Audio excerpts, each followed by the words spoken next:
Ó, Quem começou, pintou foi uma... Ah, tá. Bom. Foi, gente. Bem, boa tarde.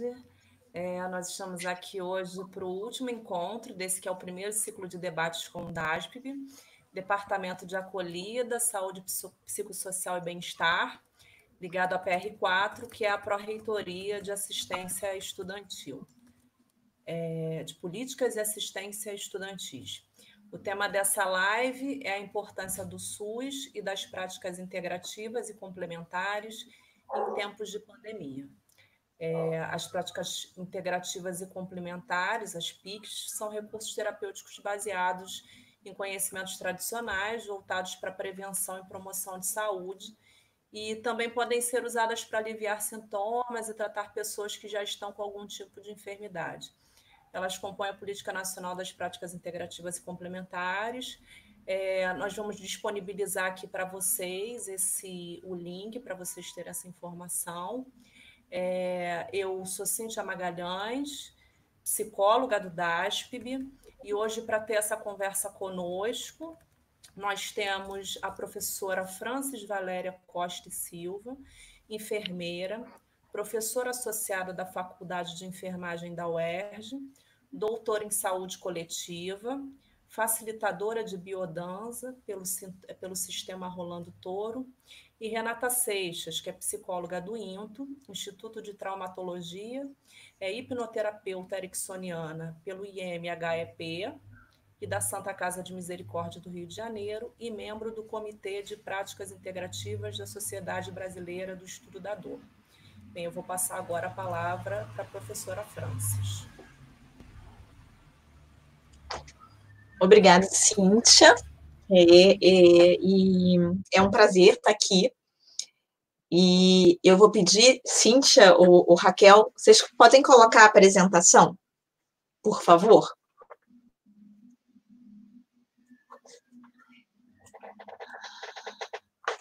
Quando eu recebi o convite, eu não vou abrir a apresentação como um todo, deixa eu dar uma olhadinha se eu consigo manter a tela abrindo a apresentação como um todo.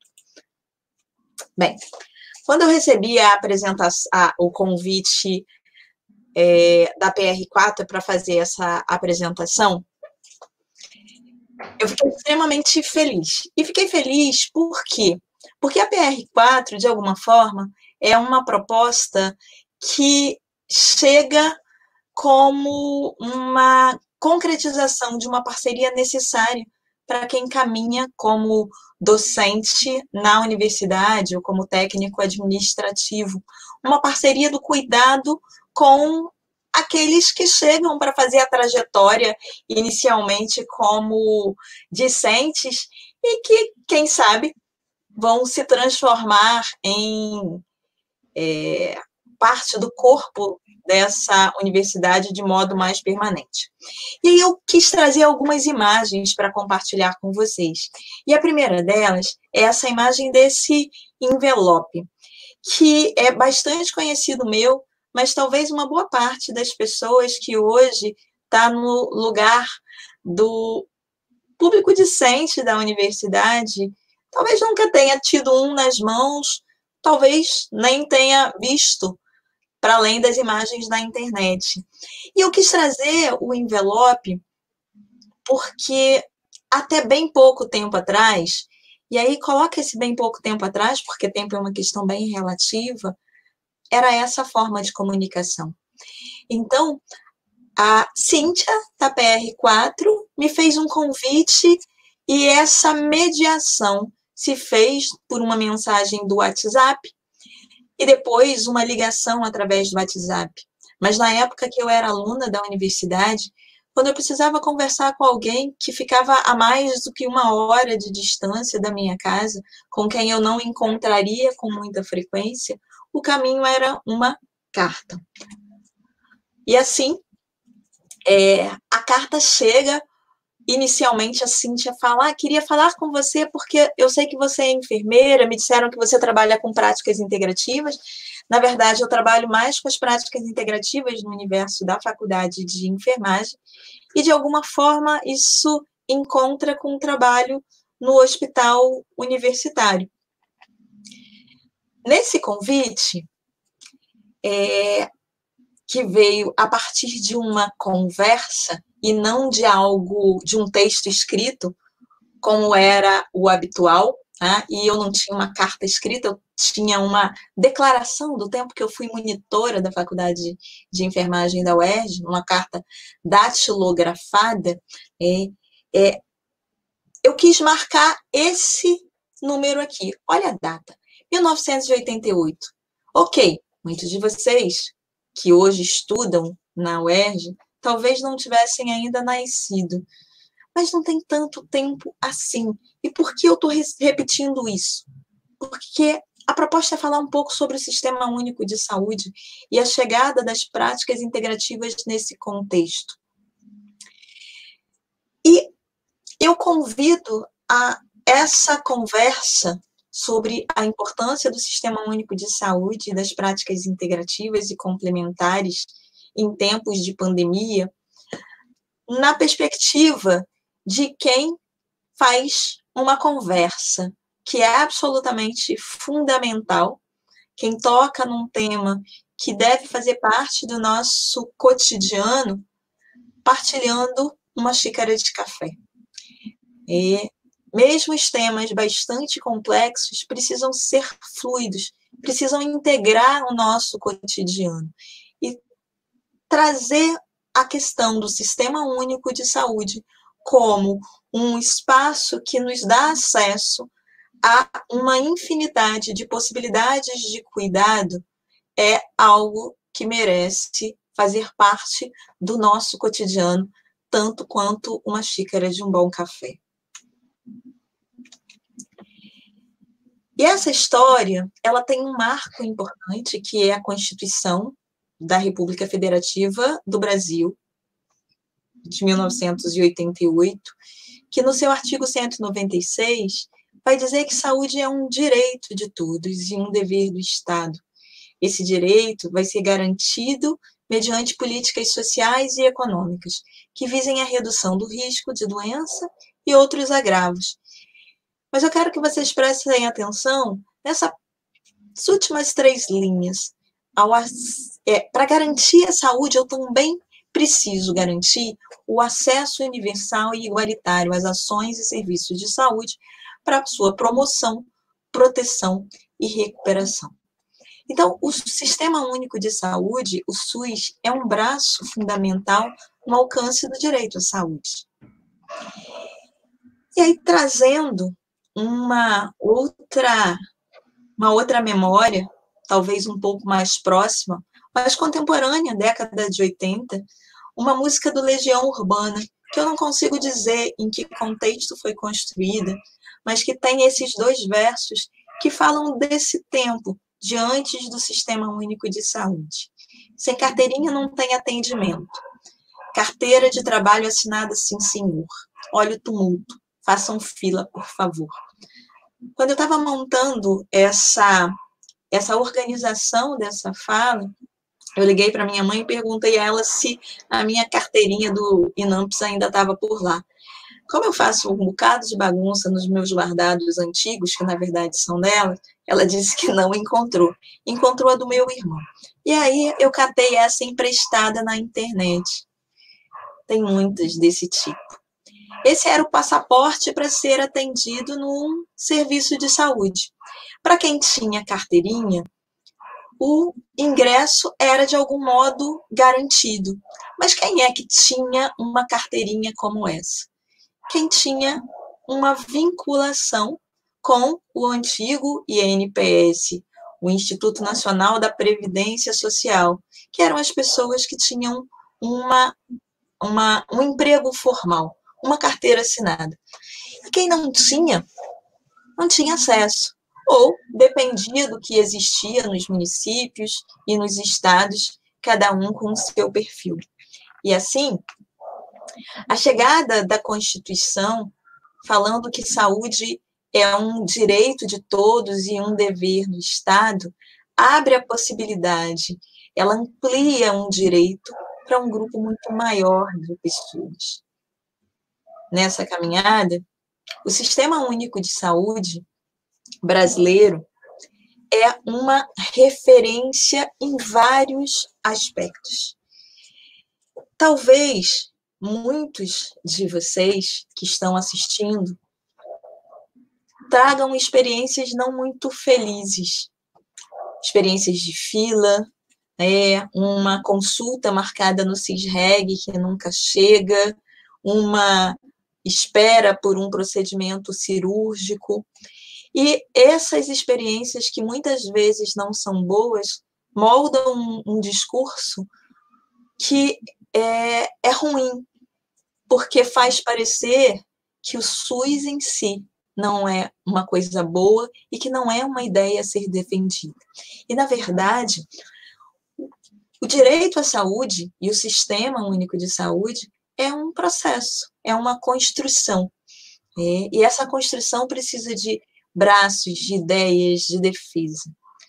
O Brasil é uma referência no mundo inteiro em relação à garantia do tratamento do HIV/AIDS. O Brasil, através do Sistema Único de Saúde, tornou possível o movimento para a erradicação da paralisia infantil e, na sequência, a eliminação do sarampo. O esvaziamento desse sistema, os ataques que esse sistema vem sofrendo, trouxeram de volta ao sarampo, como pudemos observar no ano de 2019. A rede que faz esse sistema encontrar com cada cidadão é bastante grande, desde as unidades de saúde da família, que são aquelas unidades de menor densidade tecnológica. Não é interessante falar que elas são um pouco complexas, porque cuidar da saúde da família, de uma família inteira, é alguma coisa que exige um conhecimento, uma competência absolutamente singular dos profissionais que estão à frente desses serviços. E desde essas unidades até unidades como os grandes hospitais. Nós temos um que é vinculado ao EJA, o Hospital Universitário Pedro Ernesto, com elevada densidade tecnológica. Nós temos a farmácia básica, a farmácia de alto custo, um sistema de informação que faz com que esses serviços funcionem, entre outros. E assim, fica o convite a uma leitura detalhada desse periódico. É uma revista que foi publicada pela Escola Nacional de Saúde da Fundação Oswaldo Cruz em 2011, e ela é acessível na internet. O SUS que não se vê. O verdadeiro tamanho do Sistema Único de Saúde desaparece aos olhos dos brasileiros.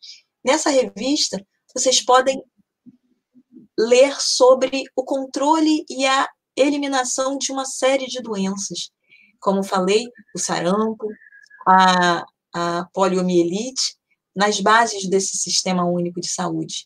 O acesso universal e gratuito aos antirretrovirais, o controle de qualidade de produtos e serviços de saúde, a rede de urgências e emergências, que é uma referência no socorro de mais de 110 milhões de pessoas na rede pública, o financiamento de 95% dos transplantes que acontecem no Brasil e da terapia renal substitutiva e do tratamento oncológico, enfim, de uma série de outras possibilidades que muitas vezes nós só nos damos conta quando vamos buscar. E quando nós falamos da importância desse sistema num contexto como esse que nós estamos vivendo, a epidemia, maior do que isso, a pandemia pelo Covid, a existência de um sistema nacional, universal, articulado, vai dar possibilidade a acolher tantas e tantas pessoas que enfrentam esse desafio. Uma busca mais, não precisa nem muito profunda na internet, vai falar do quanto sistemas nacionais foram mais competentes, obviamente, com a condução adequada, no enfrentamento da pandemia pelo Covid. E aí, é nesse contexto, é nesse Sistema Único de Saúde que tem uma capacidade de abarcar uma infinidade de práticas de cuidado que as práticas integrativas e complementares passam a ocupar um espaço com um pouco mais de destaque. Quando nós falamos de práticas integrativas e complementares à saúde, nós temos uma diversidade de propostas. Então, nesse slide, nós temos desde a terapia comunitária, a dança circular, a medicina tradicional chinesa, a arte-terapia, yoga, homeopatia, biodança, enfim, alguns nomes que muitos de vocês provavelmente nunca ouviu. E cada prática ou grupo de práticas tem uma lógica que é muito própria. Elas não funcionam do mesmo modo. Algumas dentro de uma perspectiva mais voltada para o equilíbrio energético. Algumas vão buscar o movimento corporal como uma forma de construir uma integração e, a partir daí, mais saúde. Mas, enfim, o que eu gostaria de chamar a atenção é que a introdução das práticas integrativas no contexto do Sistema Único de Saúde nos permite um passo para uma compreensão e uma prática mais ampliada do cuidado à saúde humana. Existe uma forma de pensar a saúde que atravessa o nosso sistema e que está muito vinculada à questão da doença. Então, muitas vezes, as pessoas vão procurar o sistema de saúde porque elas estão doentes. E nesse sentido, o cuidado está muito ancorado a uma intervenção, numa grande parte das vezes, de natureza medicamentosa. E o espaço de construção do equilíbrio, de olhar para a identidade daquela pessoa que busca o serviço, muitas vezes fica posto de lado. O que se vê é, sobretudo, o adoecimento.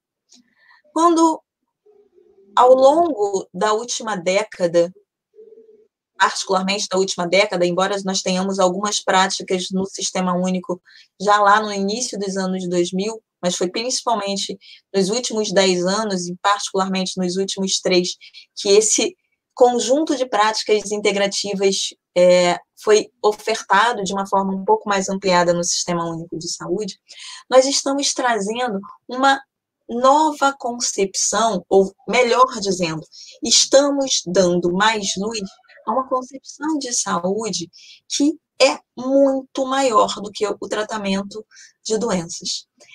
As práticas integrativas e complementares não são substitutas das práticas atualmente utilizadas no contexto dos sistemas de saúde. Na verdade, ela é algo a mais, ela amplia. E aí, nessa perspectiva, o que eu gostaria de chamar a atenção para vocês, e aí nós temos aí a possibilidade do debate na sequência, é que esse sistema de saúde que nós temos como uma pedra preciosa que precisa ser lapidada, como um diamante que tem a sua forma bruta, precisa ser lapidado, precisa ser cuidado, precisa ser defendido. As práticas integrativas no Sistema Único de Saúde, elas trazem para indivíduos e para a população benefícios extremamente singulares, extremamente preciosos. No contexto da pandemia, são formas de diminuir a ansiedade, de se integrar individualmente e com o coletivo, de construir novas formas de estar no mundo e de se relacionar com esse mundo, mas para que elas continuem a existir, não só as práticas integrativas, mas todas as outras práticas, e para que elas sejam acessíveis a todas as pessoas da população como um direito universal, é fundamental que cada pessoa, que cada indivíduo reconheça o Sistema Único de Saúde como algo que lhe é próprio. O Sistema Único de Saúde não é privado, ele é público. E público não significa não é de ninguém. Público significa é de todo mundo. E se é de todo mundo, precisa ser bom. E se é de todo mundo, precisa ser cuidado. Né? Então, muito da minha fala foi no sentido a fazer esse convite. Como a Cíntia falou na apresentação, eu sou professora da Faculdade de Enfermagem, e depois do primeiro período na Faculdade de Enfermagem, todos os alunos, ou pelo menos a grande maioria deles, tem essa defesa do Sistema Único de Saúde como uma ação quase que impressa no seu DNA. E o convite é que cada aluno da UERJ possa olhar para esse Sistema Único, reconhecê-lo como um espaço de cuidado que precisa ser preservado e que precisa ser defendido. E, então, na sequência, eu vou estar passando a palavra de volta à Cíntia e a gente pode conversar depois ao longo do debate, tá ok? Obrigada.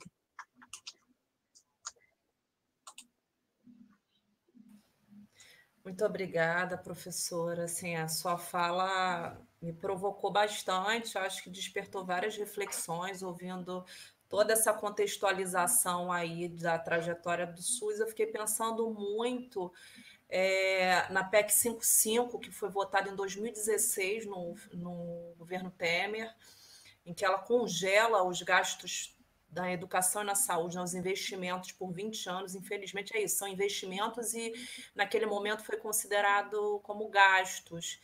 E como é importante a gente entender esse papel do SUS e como é que essa pandemia convoca a gente para esse lugar, lança luz sobre isso, porque são duas frentes que estão nos defendendo disso que a gente está vivendo, a saúde, a educação, e a UERJ é muito representativa nisso, porque é uma instituição de saúde, né, o UP é uma instituição de saúde ligada a uma universidade, e essa produção de conhecimento, essa frente de trabalho diante de uma pandemia, como é que isso tem sido importante, que a gente tem que valorizar mesmo o SUS, entendê-lo como um direito, não como uma despesa, como um encargo, como algo que onera o Estado, né? A gente tem que lutar pelo nosso direito, não pelo desmantelamento dele.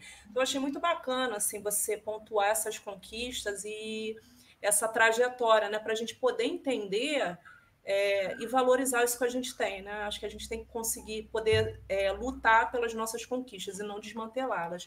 Então, eu vou passar aqui a palavra para a Renata Seixas, que vai dar continuidade ao nosso debate. Vai, Renata, por favor.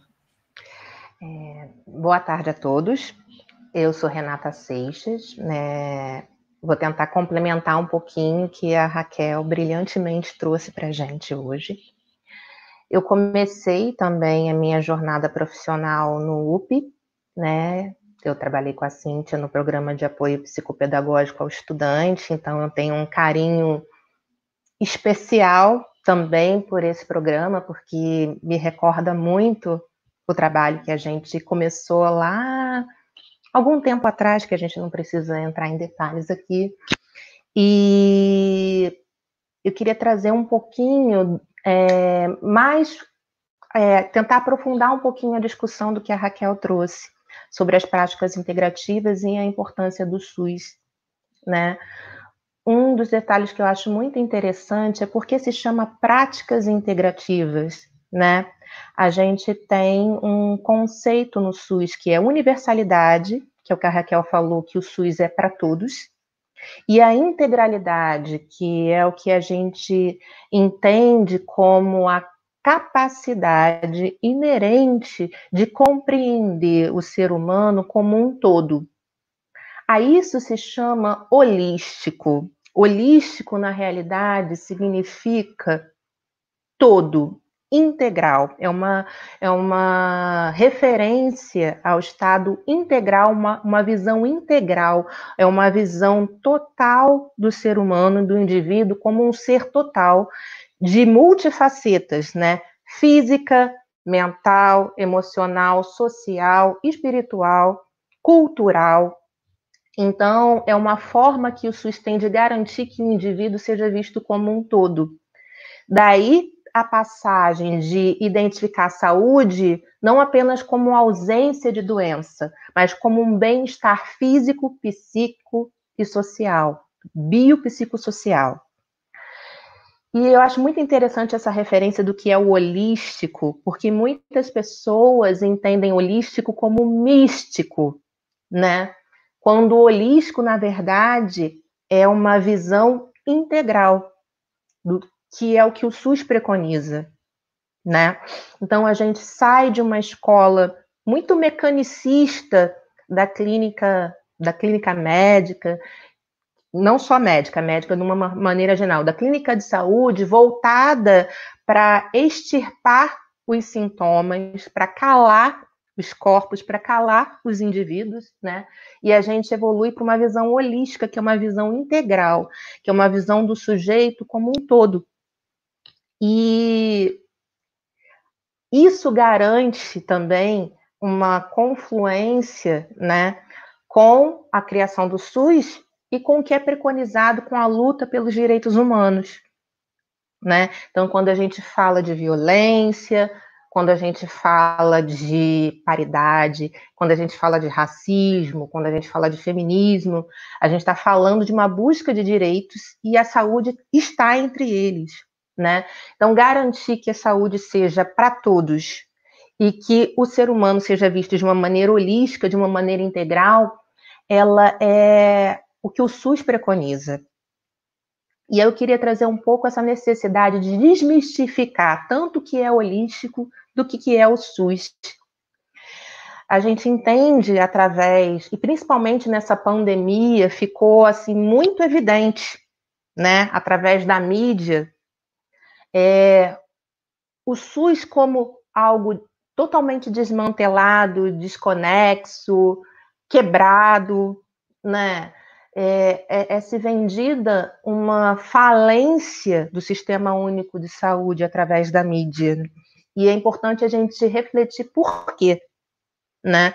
Por que as iniciativas de sucesso, que existem inúmeras, eu sou profissional do SUS desde 2010, e eu já tive várias passagens por várias instituições, então eu tenho experiências de vários relatos exitosos de políticas públicas dentro do SUS, que ajuda a gente a desmistificar um pouco essa visão de que o SUS está quebrado, né? Porque a gente vê o que é vinculado na mídia e é interessante que seja vinculado à falência do SUS. Por quê? Porque a gente tem bastante visão do SUS como algo custoso, né? É o que a Cíntia nos fala da PEC 55, que foi o congelamento dos investimentos de saúde em 20 anos, junto com os da educação, porque é visto como custo e não como um ganho.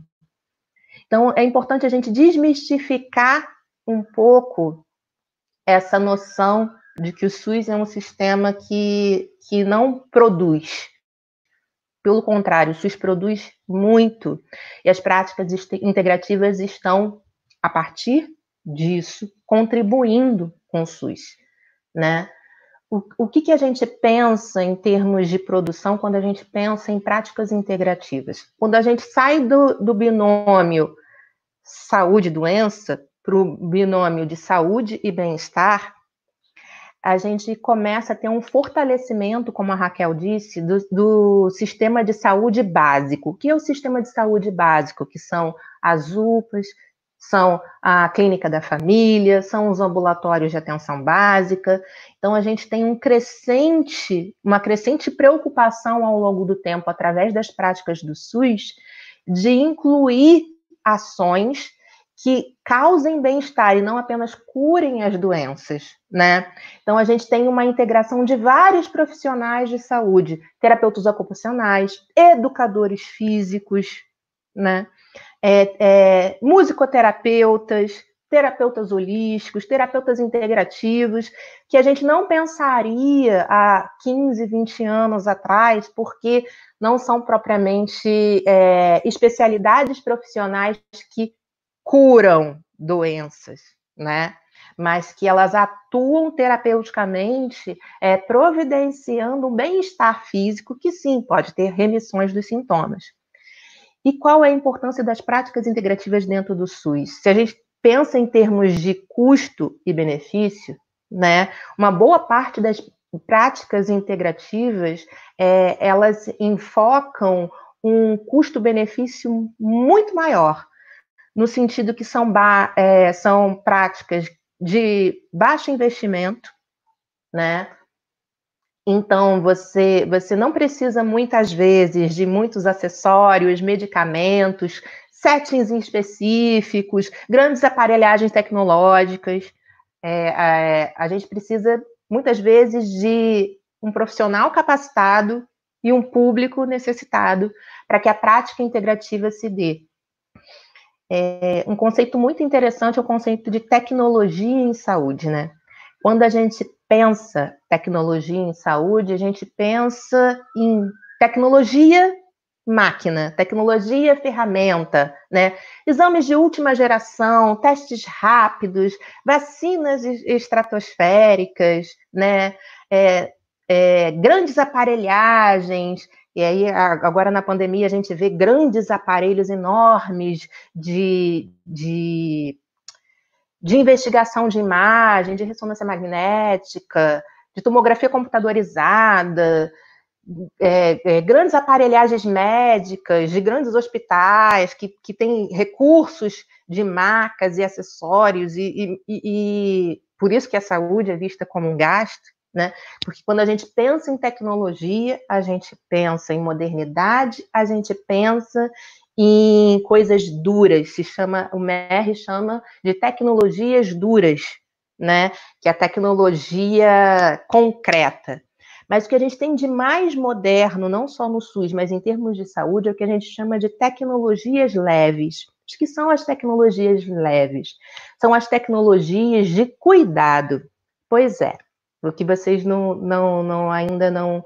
Muitos não conhecem, que a forma como a gente presta o cuidado é também uma tecnologia, né? As relações entre os profissionais de saúde com outros profissionais de saúde e com os pacientes, como sujeitos ativos no adoecimento, quando a gente traz o paciente para um lugar de protagonismo do seu adoecimento, né? Ou do seu bem-estar físico, e não apenas um lugar de receptáculo, um lugar passivo, a gente está falando em tecnologia em saúde, a gente está falando de uma tecnologia que, por ser subjetiva, muitas vezes é negligenciada, mas é o que a gente tem de mais moderno hoje em dia, em termos de SUS, em termos de universalidade, em termos de bem-estar, em termos de integralidade, é a tecnologia de cuidado.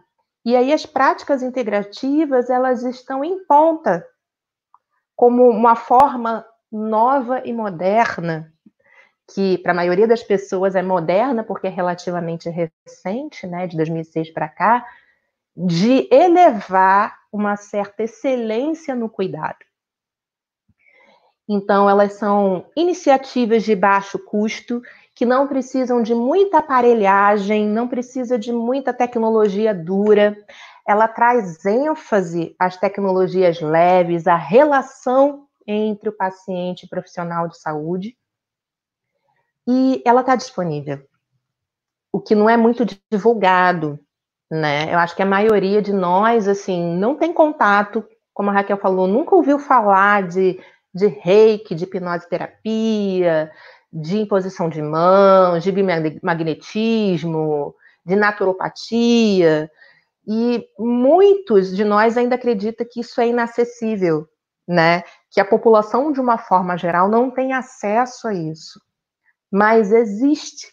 Inclusive, se vocês procurarem na página da prefeitura, tem uma listagem, e nessa listagem contém todas as práticas integrativas que são oferecidas no SUS.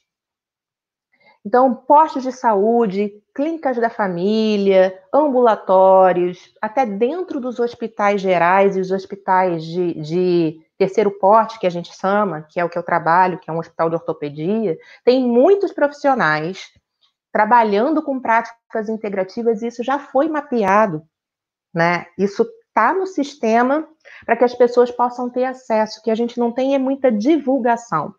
Ainda existe muita mistificação na prática integrativa, porque é chamada de holística, então é considerada mito.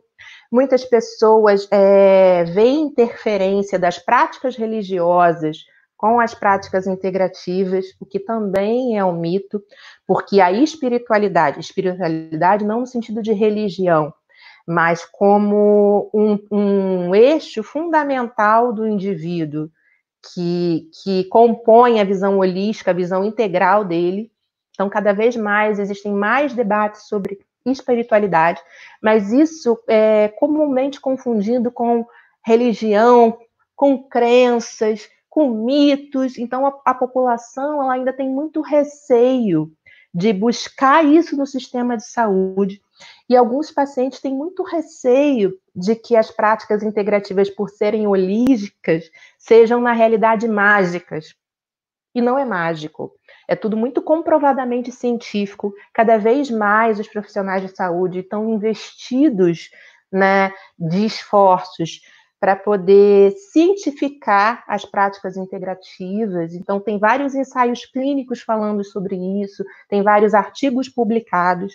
Então, tem uma alta documentação que garante uma fidedignidade, uma eficácia das práticas integrativas que não está acessível à maioria da população.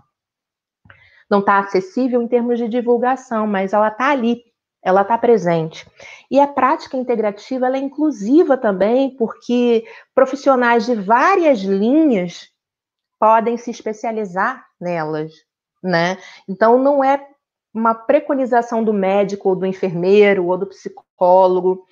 Ela é tão integrativa que ela integra a maioria das profissões. Qualquer profissional de saúde pode ter uma formação e um acesso, uma prática de integrativa para poder disponibilizar isso para a população. E o que eu acho que é interessante da gente pensar no apoio, né, ao estudante, nessa pandemia, é que a prática integrativa, ela não é algo que depende apenas diretamente que um profissional de saúde aplique em você. Muitas práticas integrativas, elas fornecem ferramentas para que o indivíduo possa se auto-aplicar. E aí é um grande pulo do gato da prática integrativa, o diferencial da prática integrativa. Eu sou hipnoterapeuta, então a hipnose ela pode ser auto-aplicada. Mindfulness, que é uma outra prática integrativa, também pode ser auto-aplicada. Relaxamentos podem ser auto-aplicados. Algumas práticas integrativas têm formações gratuitas no meio digital, que os indivíduos podem ter essa formação e se auto-aplicar.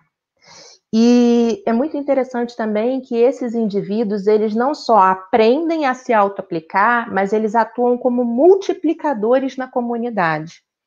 Então, alguns pacientes meus que aprenderam a auto-hipnose, eles podem ir até a comunidade deles, até a igreja, até o centro social, até o próprio quintal, e compartilhar isso com a família, com os vizinhos, com os amigos. E aí eles também aprendem, também se usam desses recursos. Então, esse é o alcance incrível da prática integrativa, é como ela é multiplicadora. Ela faz com que o paciente e a pessoa que recebe a primeira vez a prática integrativa possa se ver como um todo, possa se responsabilizar pelo autocuidado e também possa transmitir esse conhecimento a outras pessoas da comunidade. Então, esse é o alcance fantástico da prática integrativa em saúde, é o se auto-aplicar. Em termos de pandemia, em que os deslocamentos estão difíceis, em que o presencial agora está recoberto de receios, de angústia, de impossibilidades, muitos ambulatórios, o presencial, estão fechados, Os atendimentos estão fechados, mas não só no SUS, na rede particular também. Mas as pessoas continuam trabalhando. Cada vez mais o serviço remoto, né, veio desmistificar a distância, veio encurtar a distância entre o profissional de saúde e o receptáculo, que é o paciente. Hoje, vários profissionais com compromisso com a saúde, com os votos que fizeram em suas profissões de auxílio, de humanização, de cuidado, de solidariedade, vêm nas mídias sociais brindarem as pessoas um pouco com as suas respectivas contribuições. Então, nós vemos muitos grupos de atendimento gratuitos nas mídias sociais, que são de psicoterapia gratuita, caixas de reiki gratuitos, lives de relaxamento, lives de mindfulness, lives de psicologia comunitária, de terapia comunitária. Então, cada vez mais está se oferecendo esse acesso e o público reconhecendo, tendo uma pista da existência, ele também pode buscar. E essa autobusca, ela traz esse processo, ela traz essa integração dos pacientes, do nosso público, para que sejam autônomos. Então, eu não vou me estender muito, né? Eu acho que a gente já está com tempo, né, Cíntia? E eu queria só deixar essa mensagem para vocês da importância das práticas integrativas, nessa retomada da autonomia, né? Que ela não só é acessível para todos, mas agora ela também tem os braços no mundo digital. Então, mesmo as pessoas que não têm acesso direto ao mundo digital, como são práticas multiplicadoras, pode ter sempre alguém na sua comunidade que tem uma formação, seja no seu vizinho, seja na igreja, no centro espírita, seja no pátio da escola. Sempre tem um profissional de saúde, sempre tem alguém que tem alguma prática integrativa. Então, se você não tem acesso ao mundo digital, essa prática, de alguma forma, está disponível no social para você. Essa é a grande sacada do SUS, e essa é a dimensão dele ser para todos.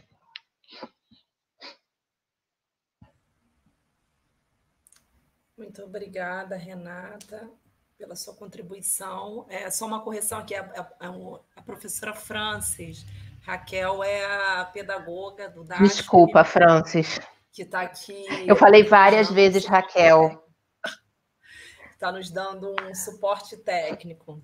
Mas acho que é super importante, assim, eu estou olhando aqui, a gente tem algumas pessoas assistindo, a gente não teve perguntas nesse momento, mas eu acho que é super importante também vocês terem trazido um pouco dessa dimensão de como pode contribuir nesse momento. Tem muitas práticas que são coletivas e que, nesse momento, haveria uma certa restrição, mas há outras opções, há outros canais para serem utilizados, e acho que essa questão do autocuidado é super importante, né? E acredito também que num retorno das nossas atividades, né, a gente tem que apostar nisso, que em algum momento as coisas vão poder ser retomadas, a gente vai poder retomar a nossa rotina, como vai ser importante também essas práticas coletivas pela sua capacidade de construção, de troca e a potência desses grupos mesmo, né? Queria saber se vocês duas têm mais alguma coisa, alguma consideração, algo que vocês gostariam de complementar. A gente não teve nenhuma pergunta. Se vocês gostariam de colocar algo mais aqui antes de encerrar nosso debate. Fiquei muito feliz de recebê-las, de a gente poder contar com isso, né? De passar uma informação consistente para quem está nos assistindo.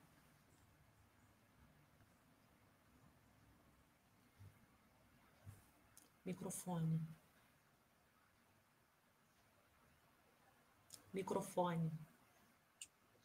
porque eu tinha mexido na minha tela aqui, perdi o botão do microfone. Eu gostei muito de ouvir sua fala, Renata. Acho que tem uma coisa extremamente... me fugiu agora a palavra, mas que você trouxe das práticas integrativas, né? Vamos dizer assim, acho que democráticas, né? O terapeuta integrativo, é óbvio que tem várias dimensões, mas ele tem um investimento que vai sendo feito no cotidiano. Então, ele recebe uma iniciação no Reiki, faz o nível 2 e o nível 3, e ele vai estar partilhando essa ação terapêutica. E nós estávamos conversando um pouquinho antes, né, Cíntia, antes da live, esse cuidado que a nossa comunidade universitária precisa. Então, talvez um caminho possível ou desejável no plano da universidade tivesse no sentido de estar oferecendo esse tipo de formação um pouco mais rápida para que os próprios alunos possam fazer esse movimento que a Renata tão bem traz, de cuidar deles mesmos, de levar cuidado para a sua família, para a sua casa, e ser um multiplicador de cuidado no espaço coletivo da universidade. Eu achei muito legal essa observação da Renata. Eu queria agradecer a Francis, né? Agora eu vou falar Francis, porque eu chamei ela de Raquel. Desculpa, gente, é um problema sério de idade avançada. E eu sou muito apaixonada por esse tema, né? Quando eu conversei com a Cíntia, eu trouxe essa minha paixão pela prática integrativa, por essa defesa do SUS. E eu entendo quando eu comecei lá atrás, né, num cubículo lá no Pedro Ernesto, né, aquela caixinha de fósforo atendendo os estudantes de medicina e de odonto, o quanto teria sido interessante que já naquela época a gente pudesse ter ofertado para eles. E o quanto que agora que o trabalho se estende a toda a universidade, o quanto que a gente pensar de uma maneira mecânica faz com que a gente não tenha braços para abraçar a universidade toda. Então, para a gente poder entender que a gente não precisa ter todos esses braços, né? Que cada estudante, se a gente conseguir que um estudante, né, aprenda uma prática, se auto-aplique, a quantidade de outros estudantes, de família e de vizinhos que ele pode atingir, faz então com que a gente tenha uma grande rede, né? E o SUS e a universidade, o compromisso que a gente tem na educação pública de qualidade, o compromisso que a gente tem na saúde pública de qualidade é esse, né? Trazer o estudante, trazer o profissional, trazer os pacientes para que sejam os nossos braços, né? Então a gente divide essa responsabilidade com eles, acreditando no potencial que cada um deles tem. E a gente desmistifica essa necessidade de cuidado como se fosse uma coisa negativa, né? Então, se você precisa de um cuidado psicológico ou precisa fazer uma prática integrativa, que isso faz você menos. Não faz você menos, faz você humano, né? Porque o bem-estar é inerente ao ser humano. Então, você aprender uma prática, você procurar uma terapia, seja de uma prática integrativa, seja de uma prática alopática, ela não te faz menos, ela te faz mais, né? Então, eu acho legal a gente poder estar resgatando isso, de dizer que existe um potencial em todos nós, em todos vocês, de gerir esse autocuidado. Então, não se sintam envergonhados de aprender, de buscar, de realizar sua própria busca, e para que depois vocês possam compartilhar com outras pessoas, né? E assim a gente pode abraçar a universidade, não só a universidade, mas como toda a nossa comunidade. Muito obrigada, sim, foi um encontro super bacana. Eu vou dar mais uma verificada, ver se tem alguma pergunta. Bem,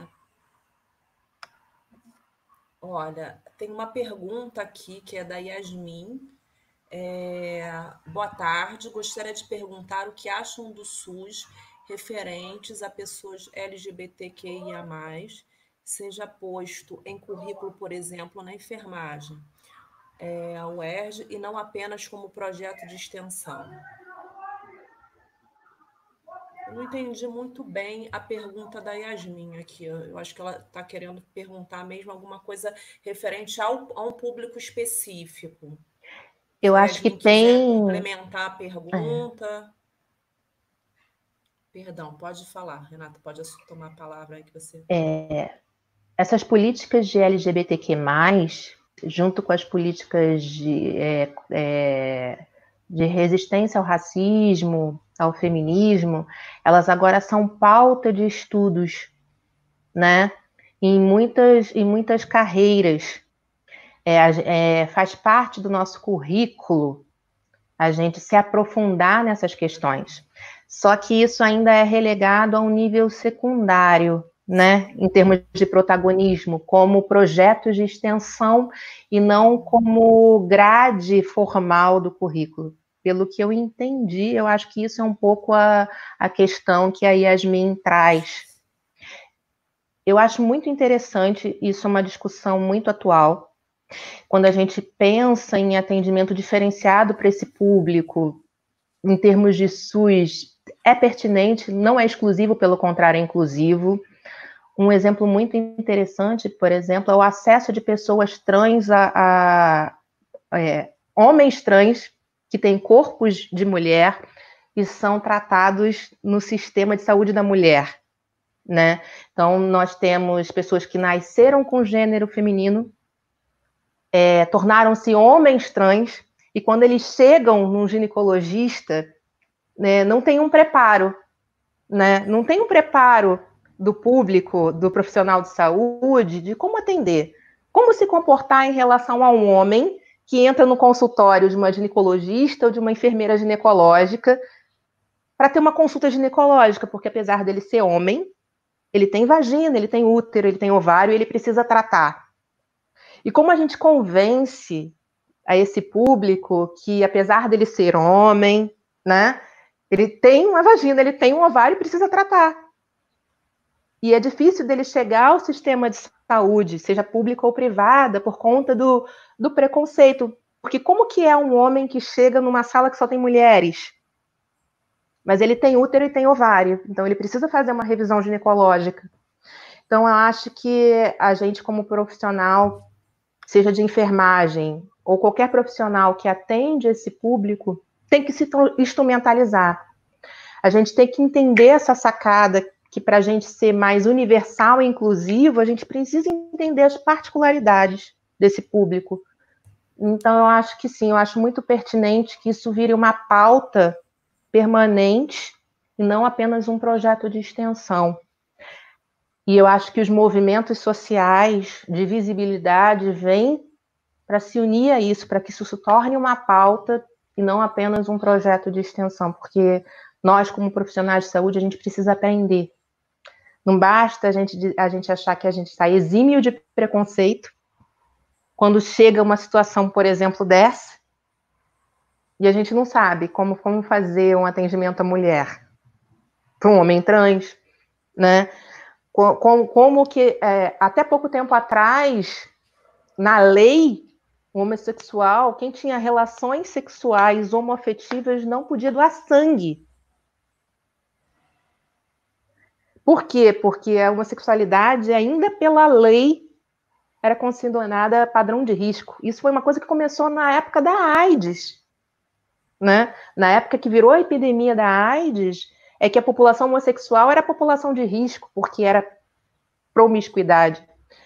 Mas só até pouco tempo atrás que isso foi desconsiderado na nossa lei. Hoje, então, uma pessoa que é homossexual e tem relações homoafetivas sexuais, ela pode doar sangue. Então, esse é o nível de distância que a gente tem, né, entre o que é a prática e o que é o pensamento. Então, a gente precisa mesmo, acho que a gente precisa mesmo se instrumentalizar para poder atender o povo LGBTQI+. Bem, aqui, olha, a Yasmin está dizendo que a pergunta dela é exatamente nesse sentido. Professora, você gostaria de complementar? Na verdade, queria só sinalizar, né? Eu fui fazendo a apresentação e quando eu coloquei naquela minha apresentação aquela carta e aquelas datas, né? E num determinado momento eu acabei não fazendo uma amarração, porque o que eu queria trazer é a ideia de um tempo cronológico que pode parecer muito distante. Ah, o SUS tem 30 anos, nossa, isso tem muito tempo. Mas não tem tanto tempo assim, porque as mudanças elas acontecem de uma forma que é muito lenta. Então, hoje, a discussão dos grupos que são tratados historicamente como diferentes e que não são vistos, elas entram como um projeto de extensão num curso como o da graduação em enfermagem. Mas eu me graduei e naquele momento a gente nem sequer falava disso nem na extensão. Então, o avanço ele é um desdobramento da presença da voz, né, da luta por isso. Então, hoje nós podemos tocar neste assunto. O preconceito ele está posto. Nós somos, o preconceito ele é alguma coisa que está tão enraizada que muitas vezes nós mesmos não sabemos que, nossa, mas eu não sabia que eu pensava, que eu tinha um estranhamento disso. E quando eu lanço luz, eu coloco as temáticas, elas começam a encontrar pessoas que colocam isso na sua voz, tá? E aí, em algum momento, isso chega na estrutura curricular, ou não, mas o tema ganha visibilidade. Então, assim, não é essa a única temática, né? A gente poderia falar dos negros, dos índios, das crianças vítimas de violência, enfim, uma série de situações que ficam na obscuridade. E uma das coisas mais interessantes, quando a gente pensa hoje, falando especificamente da UERJ, do quanto as ações afirmativas, elas abriram o universo de estudantes que chegam à universidade, essas pessoas trazem questões que precisam ser inseridas no nosso processo formativo.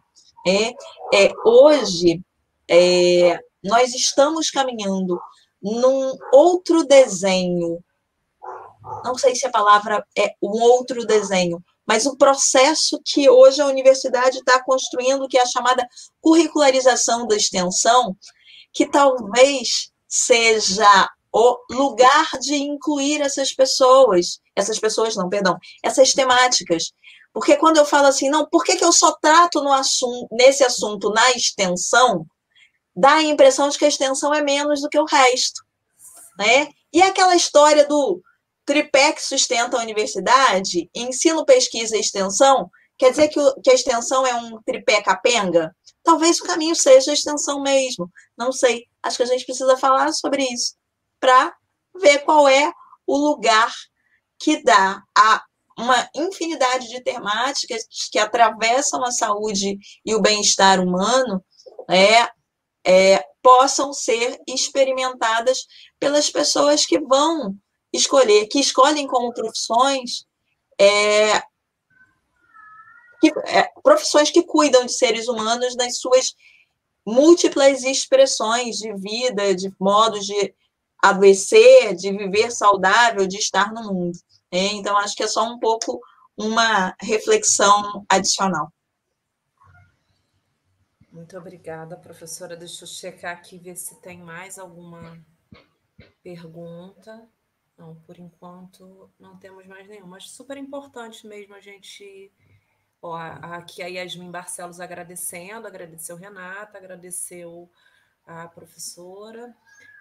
Acho importante mesmo, achei uma pergunta boa da Francis, porque permite, nos dar essa oportunidade, eu acho, de falar um pouco do caminho que foi percorrido até aqui, de destacar a importância dessas, como você falou tão bem, Francis, desse tripé na formação, porque às vezes os alunos também, isso é uma coisa que eu percebo, os alunos ficam tão focados na prova, na sala de aula, e como essas outras atividades elas são importantíssimas para a formação do profissional, elas dão consistência à nossa trajetória, né? A extensão ela não está ali compondo esse tripé à toa, ela tem um papel importantíssimo. Às vezes as atividades extras, né, de preciso, o aluno precisa juntar uma certa documentação também para poder compor com seu currículo, às vezes de atividades extras de um estágio com algum diferencial, uma atividade voluntária, e como isso é enriquecedor para o currículo do aluno. Então, assim, achei a pergunta acho que a intenção não sei se foi essa a intenção dela somente, mas acho que desdobrou para coisas muito interessantes aqui, para a gente fazer uma reflexão para além disso, né? De como a gente, essas temáticas que socialmente são, às vezes, muito, até hoje, né, são espinhosas socialmente para a gente discutir, até hoje a gente ainda tem discussões relacionadas à violência contra a mulher e que a gente fica pensando, poxa, não vamos superar isso? Não, ainda tem muito caminho a se percorrer, né? Há pouco tempo tinha discussão de se o profissional de saúde deveria ser aquele que informa quando uma mulher está sofrendo violência. Isso é como isso é provocador para nós, né? Peraí, a pessoa custa tanto a encontrar alguém que ela confia para falar, ou então para se abrir, a gente vai expor, vai tirar a autonomia dessa pessoa. São muitas questões e relacionadas à comunidade LGBTQIA+, e como a professora também falou, e Renata, né, também as questões raciais. Tudo isso, assim, essa entrada, porque o tempo histórico é 1 ano, 2 anos, 5 anos, 10 anos, historicamente é um tempo muito curto, né? Para a história é um tempo muito curto. Você precisa desse tempo de luta até que ele tenha um resultado, ele exige muito, ele é pouco historicamente. Mas queria agradecer a Yasmin pela pergunta, quem participou aqui. Acho que eu vou encerrar agora nosso debate. Queria muito agradecer vocês, Renata, professora Francis. Foi um encontro muito bacana, acho que foi uma troca muito enriquecedora. A gente pôde.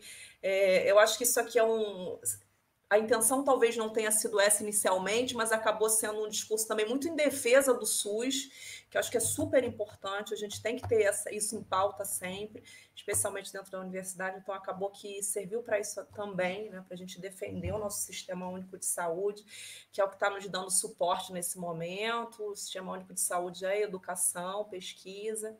Então, fico muito grata de recebê-las, foi um encontro, assim, muito bacana, super enriquecedor. Como vocês colocaram, acho que é um eterno aprendizado. Eu, como profissional, aprendi também.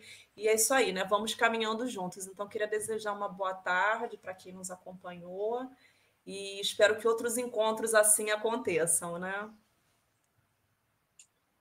Obrigada, Cíntia. Obrigada, Renata. Foi um prazer estar aqui com vocês também. E certamente nós vamos nos encontrar aí entre plataformas virtuais e, em breve, se possível, presencialmente.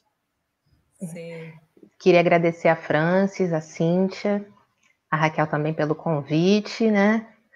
Fica aqui a minha disponibilidade também para algum momento a gente conversar então um pouquinho mais aprofundadamente da hipnose. Estou muito interessada também em conhecer da biodança, da dança circular, né? Mas não tinha como a gente introduzir, né, esse assunto sem a gente desmistificar antes, né?